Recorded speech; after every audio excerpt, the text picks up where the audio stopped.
Hi guys, it's ASBYT and this is my take on the top or best smartphones that are available in 2021 so far. We've got some flagships, we've got some great budget options, and we've also got some alternative hidden gems that might float your boat. And as a special bonus, I've also got some that haven't actually launched yet, but are on the horizon very soon, and they look incredible. So if you're looking to possibly drop your hard-earned cash on a new shiny handset, hopefully this video will help you. Now I have made dedicated reviews on a lot of these devices already, so definitely check those videos out if you do like one of the options on this list and want more information. And also, I'm looking to do this style of video maybe twice or 3 times this year, so at any one time in the year, hopefully you will know what's hot right now and what's hot and coming in the future. If you want to see that, definitely subscribe so you know when those videos are uploaded. Plus, to each and every new subscriber, I will be giving you 1,000 UK pounds. Disclaimer, this may or may not be true. It's not true. Don't do it for the money. So up first, we have the brand new iPhone. Look at that. We used to use these things. Look at it. Or this. It's another good one for 2021. Who had this one? Come on. In all seriousness, the first one on the list is a very well-known phone from a very well-known brand, the Samsung Galaxy S21 Ultra. Of course, done a few videos on this already, but the key takeaways are, number one, its 6.8-inch AMOLED display is probably the best on the market. Quad HD Plus resolution with 120Hz refresh rate, it's incredibly bright, vibrant, buttery smooth on the scroll, all the classic tech cliches you can say about a phone display, it has. It's great.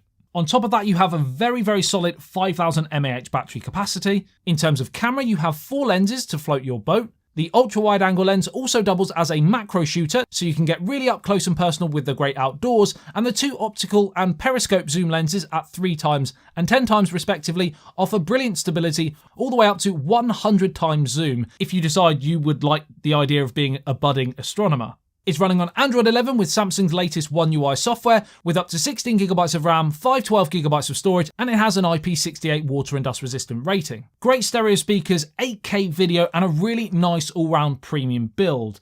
It doesn't have a micro SD card slot anymore, Samsung have dropped that, and it's pretty expensive as well. Just something to consider. Next up, we have the Xiaomi Mi 11, and this phone, for the money, is awesome. It's approximately 2/3 the price of the Galaxy S21 Ultra, and in many ways, it's very similar. Snapdragon 888 chipset, a 6.8-inch Quad HD AMOLED display with 120Hz refresh rate, and a 108 megapixel primary camera sensor. This is combined with an ultra-wide lens as well as a macro, completing the triple camera lens array. And while there is no telephoto lens here for optical zoom, which is a little bit disappointing, on the whole, you can take some really fantastic shots. 12GB of RAM, 256GB max storage, and a 4600 mAh battery cell with fast wide and wireless charging. Stereo speakers, and it is a really beautiful design. If you liked curved edges, of course, subjective. The software is MIUI 12 over Android 11, and Xiaomi makes some of the most fluid and feature-rich OSs going. There has historically been a fair amount of bloatware apps on Xiaomi smartphones, something that apparently is being looked at with the MIUI 12.5 update. Apparently they are reducing this, and also it's not quite as close to stock Android as some would prefer, but some people swear by Xiaomi's MIUI. One reason I possibly might not pick up the Xiaomi Mi 11 right now is that there is heavy rumours that a Pro variant or Ultra model is on the horizon very, very soon with an upgraded camera unit, for example, with a higher price as well, but it would be interesting to see how they develop that to decide which one to go for. Now we jump onto another very, very popular brand, OnePlus. They managed in 2020 to produce one of the best smartphones going in the OnePlus 8 Pro here, but today we turn our attention to what's next. Of course, the OnePlus 9 Pro. Firstly, it seems, according to the latest leaks, OnePlus, for their next device at least anyway, are not looking to follow the trend of dropping the charger. But outside of that, it also looks like there's going to be a few pretty nice refinements from the OnePlus 8 Pro, without being a huge overhaul. So a few core focuses, mainly camera and battery tech, with all the 2021 upgraded spec bumps. Snapdragon 888, Quad HD Plus AMOLED display with a 120Hz refresh rate in a beautiful little package. Sounds a bit weird. Gonna move on, I think. The apparent 4500 mAh battery cell doesn't sound the most promising, but not terrible and still pretty decent, but it's more the camera I think we may see some huge improvements, and that's exciting. There is a strong rumour OnePlus will be partnering with Swedish camera manufacturer Hasselblad to help take their smartphone camera to the next level. Of course, if you know Hasselblad, I think I've pronounced that right, they make incredibly expensive bits of kit. They know what they're talking about. So hopefully they can bring some of that expertise to the next OnePlus phone. 65-watt fast charging and wireless charging will also be included in the new lineup, apparently. So overall, I'm very excited.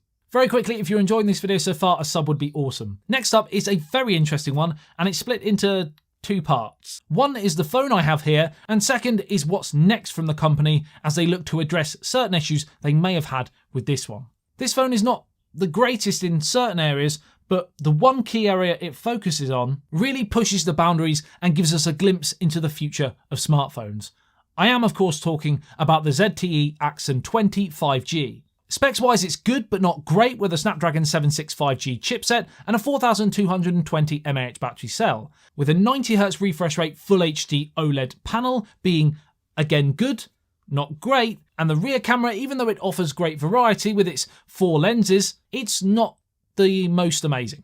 So you might be thinking, why is this phone on this list? Well, it's what's under the display that's important here. This is the world's first phone to have a usable front-facing camera buried under that actual display, so that we just have all screen and no pop-up camera or notches or punch holes inside. I do use the term usable front camera a little bit loosely because it's not the most amazing in terms of quality, but again, the technology to fit a camera that comes through the display and allows you to have that fully bezel-less experience is really, really impressive, and make no doubt about it, this kind of technology is being experimented with by the likes of Samsung, Apple, Huawei, etc. So yeah, to get there first is great, and ZTE might not finish there because they are apparently in the process of making the ZTE Axon 30 Pro, which will apparently be the first Snapdragon 888 smartphone with an under-the-display camera. And on top of that, it's apparently going to have a 200 megapixel rear camera. So again, excited. Next up, we have a budget monster.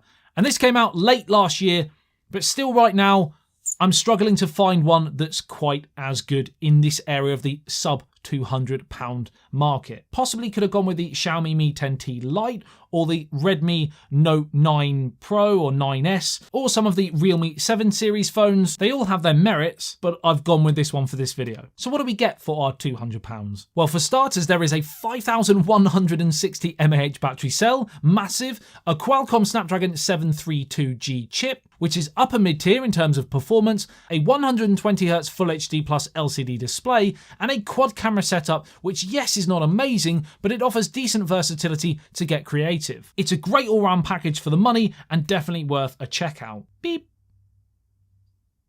Beep. Check out. That's so bad. Next up, we have another phone that is on the horizon very, very soon. It is the Huawei P50 Pro. Huawei have been a controversial choice from a software point of view over the last year or so due to the US and subsequent Google ban. But before we touch more on what is to come from a software point of view with the Huawei P50 Pro, let's look at some of the potential hardware. Camera is always a huge focus of the P series of Huawei devices, and the P50 Pro will be no different. A leaked photo of the device has surfaced and, if real, showcases a look at a 5-camera array by the looks of things, made up of a primary, an ultra-wide, a periscope zoom lens, as well as a possible macro and time of flight or depth sensor, completing the setup. Huawei always roll their new chipsets from their Mate series onto the P series, so we will be seeing the Kirin 9000, a fantastic 5nm chip, hugely impressive and competes with the likes of the latest from Apple and Samsung and Qualcomm, etc. Leaked renders suggest the idea first started with the P40 Pro, of course, to design the phone with a quad curved display may continue, and the launch date is due to be in March. In terms of that software and elephant in the room, the Google ban, as far as we know right now, is still in place and will continue to be in place. Quite whether that is due to change in the coming future months is anyone's guess, but right now it seems they may be launching the P50 Pro in 2 different variants, one with Android and one with Harmony OS. The Android, of course, will be running using the Huawei App Gallery and not the Google Play Store. Harmony OS, we don't really know that much about it currently right now. I'm very excited to see what it is and what it becomes. Whether we do see two variants is another matter. Again, it's kind of a watch this space. Now, the next slot to fill, we actually have 3 phones. I know it's a bit strange, but that's the way we're going to do it because they are all, in their own way, quite similar. They're all fitting into that great value for money, mid to budget priced phones. And they all do their own things really, really well, each offering something a little bit different. So first we have the Samsung S20 FE or Fan Edition. For a mid-range price, you have last year's flagship chip, the Snapdragon 865. You have a great multifunctional triple camera with a 12 megapixel primary, an 8 megapixel ultra wide and a 12 megapixel telephoto offering 3 times optical zoom. It's not fancy, it's not bells and whistles in the camera department, but it does all the major things that most people want. Pretty great standard lens, an ultra wide, which everyone seems to be all the rage in using, and a zoom lens. What more do you necessarily need in a phone? When you then factor in it has a 120Hz AMOLED display, stereo speakers, a 4500 mAh battery with fast and wireless charging, you've got a brilliant contender for best all-round phone, budget included, still right now. On a similar vein of thought of being great in most areas and a great all-round phone, we have the OnePlus Nord. A really impressive phone for the price, looks and feels really premium, great design, nice 90Hz AMOLED display, a 48 megapixel camera setup, and up to 12 gigabytes of RAM. Yes, it doesn't have stereo speakers or an optical zoom lens, for example, and the battery at 4115 mAh is kind of just okay in terms of capacity, but the upper mid-range chip, the Snapdragon 765G, is actually surprisingly really powerful for what most people use a smartphone for. Yes, it's not going to give you the latest 800 series performance in terms of gaming, for example, but all round, it does everything really, really well. Not quite as complete as the Samsung S20 FE, but then it's a lot cheaper as well. Just over £300, I think, right now. I'm not sure, but around that sort of figure. And the last phone in this mini segment, we've got lots more to come still, but in this mini segment of best kind of mid to budget phones, we have the Google Pixel 4a. Could throw in the Google Pixel 5 if you wanted to spend a little bit more. It is a more complete phone, but again, for the sort of budget to mid-range price of the Google Pixel 4a, I don't think you can go wrong if you want pretty much the best standalone camera available on the market. Yes, it doesn't have the bells and whistles again of an ultra wide or a telephoto lens, but for primary shots, normal shots and portrait shots, it's fantastic. OLED display, clean stock Google Android, and a Snapdragon 730G chip, which isn't the most powerful, but it handles most tasks outside of maybe heavy gaming extremely well. And the phone is pretty power efficient as well, so that the not huge 3140 mAh battery cell actually goes a little bit further than you would expect. I could have included the 2020 iPhone SE, fantastic chipset, great standalone camera, but the battery's really not that great and it's a really dated design on the front. So overall, what's the point in having an amazing chip if your phone dies quite quickly? Outside of that, if battery's not important to you, another good option. And while we're on iPhones, the best iPhone for me personally right now is the iPhone 12 Pro. Not the Pro Max, because I think with the new sharp sides, the width is ridiculously wide, making one-handed use and navigation, especially swiping back, for example, with your right hand. Unless you're left-handed, I still don't get why you can't do it from both sides on iOS. It's a little bit too big for me. And the advantages of the camera on the Pro Max compared to the Pro is negligible.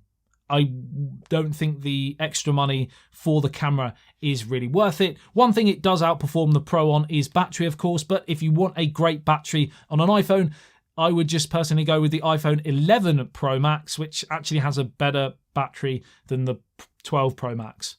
Confusing, but for me, the size of the Pro, it outweighs the extra battery on the Pro Max, and yeah.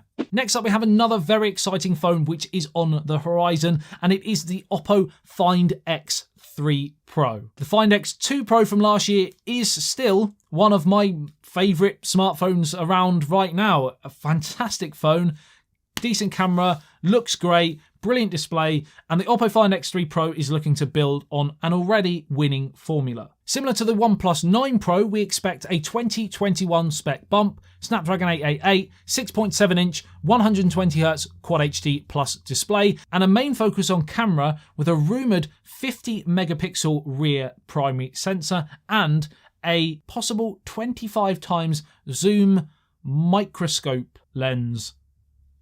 Whatever that is, it sounds great. Can't wait to try it. As always, super pumped. I just hope they can bring the price down a little bit because I think it was a bit overpriced, this bad boy. You may have noticed we're coming to the end of the video and I've got a cheeky bonus one for you, and that is the upcoming Nubia Red Magic Series 6. If you want a gaming phone, this might be the one to cop when it drops, apparently in and around the first half of this year. Again, we are due to see the Qualcomm Snapdragon 888. We're meant to see a really, really high refresh rate display. Great for gaming, of course, really smooth, decent sized battery, and of course some brilliant battery tech in terms of charging as well. Not a lot of information on this phone so far, but expect something pretty special if the rest of the Red Magic phones are anything to go by. Really, really solid gaming smartphones. Well done. And I can't wait for the next lot of folds as well. Can't wait to see what smartphone manufacturers come up with. That is going to be the next one. Rollables is going to be another one as well. Let me know in the comment section below what sort of smartphone you're looking or most excited to see this year. If you enjoyed the video and found it helpful, drop a subscribe if you want to see more content like this, and share it with your friends and family if they're interested in some of the best smartphones around right now, or possibly ones to look for in the future. You may be screaming at your screen now saying, he didn't include blah, blah, blah, blah, blah, blah, blah. There are thousands of smartphones that are all great, so if your favourite isn't on the list, I can only apologise. I'm sure it's great. Let me know in the comment section below what that phone is, why I should have included it, but be nice, because like I said, it's difficult to make a top list of phones when there's so many that are great. I love you and leave you. I'll see you in the next one. Safe good wishes. Peace out.